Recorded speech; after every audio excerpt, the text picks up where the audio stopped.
Simpson Comanche Jack Stillwell crossed the plains after the Civil War. He didn't become a legend like Buffalo Bill or Wild Bill, but earned respect by surviving and guiding his companions at Beecher Island in 1868, when patrols faced Cheyenne and Lakota groups. His story shows how local heroes shaped the West beyond the spotlight. Bill Doolin, a famous outlaw in the Oklahoma Territory, started with the Dalton Gang and gained renown after surviving the Coffeyville shootout. Years later, hunted by federal deputies, he was killed in 1896. A record made in Guthrie that year circulated as proof of the end of his run through the West. His name became a warning along stage routes. At 18, John Wesley Hardin was already a well-known name in the Old West. In 1871, he appeared portrayed with the hard look of someone who lived between saloons and ambushes. He died in 1895, after a career that counted between 27 and 44 killings, a record that fixed him as one of the most feared gunmen. His fame crossed towns, always with the question, who would be next? Around 1900, Pinkerton agents tracked the Wild Bunch gang across the West, following trails through cattle routes, stations, and saloons. On the left, Charlie Siringo, a former cowboy in Texas and the New Mexico Territory, coordinated informants and train trips. The manhunt on the frontier shows how law and crime learned to chase each other. Made at the Pawnee Gallery in Pawnee, this cabinet card circulated when the Oklahoma Territory divided opinions. In 1896, the Guthrie Daily Leader noted, "No good exists or can come from Oklahoma." Meanwhile, settlers and indigenous peoples faced rapid changes and an uncertain future, negotiating risks and hopes. Around 1895, Roy Bean was already a known name in Texas. Owner of a saloon in Langtree, he served as Justice of the Peace and called himself the law west of the Pecos. He judged from behind the bar, charged fines, sometimes keeping the money, and maintained order in his own way. His fame drew curiosity and made him a raw portrait of how justice worked in the Old West. On August 18, 1868, Kiowa Chief Satanta appears wearing a peace medal linked to the Medicine Lodge Treaty of 1867. He faces the change that was coming to the plains, promises from the U.S. government and tensions that would not cease. The scene suggests difficult choices and the beginning of a new chapter for his people. What would come next would change destinies.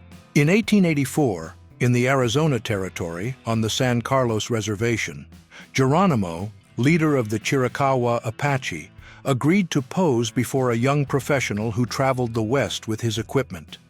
The session produced portraits that circulated far beyond local borders and shaped, for better or worse, how the United States came to see that warrior. In March 1886, photographer C.S. Fly of Tombstone, Arizona Territory, accompanied General George Crook and the U.S. Army on an incursion beyond the Mexican border, on Mexican soil. There he recorded a group of Chiricahua Apache, men, women, and children, a key moment in the negotiations that would define the end of the conflict. In April 1876, in New York, George Armstrong Custer posed for William R. Howell. The officer was already seen as a hero by some and hard-headed by others. 2 months later, he would lead the 7th Cavalry into the Battle of Little Bighorn, where the plan failed and his troops were surrounded, marking an end that still divides opinions in the American West. McCubbin, a collector of old photographs with verified provenance, stumbled upon a portrait that challenges classification. There is no direct proof that it depicts buckskin Frank Leslie. He supports the hypothesis by comparing features, scars, and posture with an authenticated portrait of Leslie. For now, documents are lacking. The doubt pushes the investigation forward. McCubbin began his collection with a rare image of Pat Garrett, sheriff of Lincoln County. He became known for tracking and killing Billy the Kid on July 14, 1881, in Fort Sumner, New Mexico. The manhunt, surrounded by conflicting accounts, made Garrett a central name of the Old West and still raises questions about justice and fame. At the height of the 19th century, Lola Montez left Europe and arrived in California in 1853 during the Gold Rush. Her act, the Tarantula Dance, became a sensation. Fast rhythm, theatrical steps, and calculated daring. Miners and newspapers debated the show, and saloons filled up to witness spectacle and scandal. Her name spread through the West and influenced the local scene. At 20, John Henry "Doc" Holliday graduated from the Pennsylvania College of Dental Surgery. Soon, the dentist became a gambler and gunman, chasing fortune in the West and friendship with Wyatt Earp. In 1881, in Tombstone, he joined the gunfight at the OK Corral, a turning point that took him from the dental chair to the memory of the Old West, where fame and danger walked together.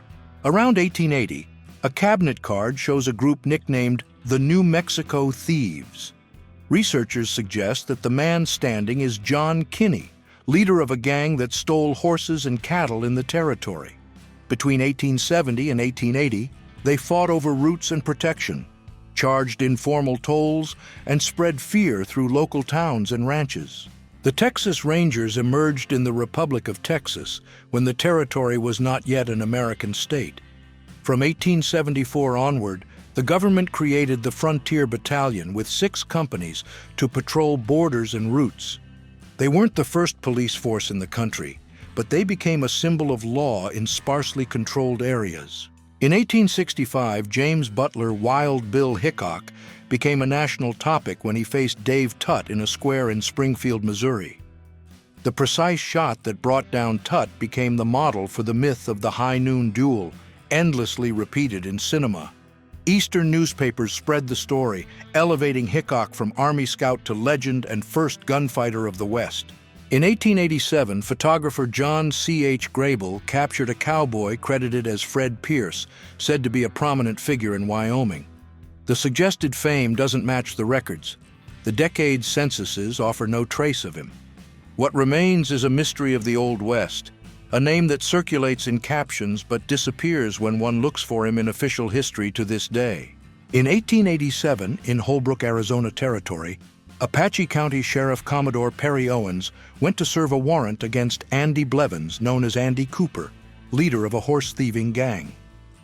The visit turned into a standoff, and within minutes, the shootout left Blevins and his brothers Sam and John Blevins dead, changing the town's atmosphere and echoing across the frontier. Bat Masterson, who began as an Army scout, became a reference figure by commanding towns full of conflict. He took Wyatt Earp as a model of courage and memory.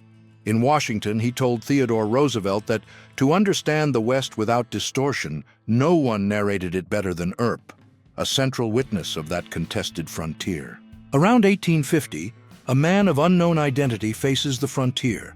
His features suggest Metis origin, a people formed by indigenous and European roots. He inhabits a world of furs, trade routes, and forced migrations. Between rivers and trading posts, lives are negotiated in many languages. Who was he, and what paths did he cross in this changing land? Around 1850, a rare image shows James P. Beckworth, fur trapper and explorer. Born in 1798 in Virginia, the son of an enslaved woman and an Irish father, he crossed the trails of the West until he became a legend. The portrait reappeared in his autobiography, published in 1856. His image helps tell the beginning of the expansion toward the mountains. In the Old West, buffalo hunting drove money and railroads, but few records of the hunters remain. A rare cabinet card, C 1880, shows a man posing with a Sharps rifle, a symbol of the trade. It is the portrait of a voracious economy and the beginning of the collapse of the herds on the Great Plains. One can feel the cost of expansion. In 1876, the James Younger gang tried to rob a bank in Northfield, Minnesota, and everything went wrong. Townspeople fought back, gunfire filled the streets, and the gang scattered in the escape. Days later, with the captured and dead identified, carte de visite featuring their faces circulated as record and warning across the West. The case became a reference in the reports of the time. In Tombstone, Arizona, Samantha Fallon ran the San Jose House Hotel and a millinery shop during the height of the frontier boom. Around 1879, she was already moving among merchants and gunmen, stitching together business and alliances. Her presence reveals how women shaped the city beyond its famous jewels. A discreet figure, she became a bridge between rivals. In March 1886, in Arizona, During the peace talks between General George Crook and Geronimo, a rare record captured something that became a symbol of the clash of worlds. An Apache appeared wearing a three-piece suit. The scene, photographed by C.S. Fly, showed how negotiation also passed through appearance and the pressure to adapt to U.S. customs. In 1895, in El Paso, the gunman John Wesley Hardin was shot dead by John Selman inside the Acme Saloon. Newspapers of the time bluntly announced that Hardin was no more. The episode ended the Texan's life, known for duels, escapes, and imprisonments, and marked a turning point in the confrontation between law and violence in the Old West. Around 1907, Butch Cassidy and the Sundance Kid appeared far from the plains. They were in the Bolivian Andes, the end of the line for those who had roamed the West. They sought a new start, but fame traveled with them. It was the moment when the legend changed course. From trains and banks to the South American frontier, on the run and wary, leaving the question, how did they end up there? John Simpson Chisum, known as the Cattle King, gained fame in Emerson Hoe's 1907 books. Since 1854, he had built corrals and businesses across the West. In 1866, he joined forces with Charles Goodnight and Oliver Loving, opening routes that drove immense herds toward the New Mexico Territory and changed the cattle map.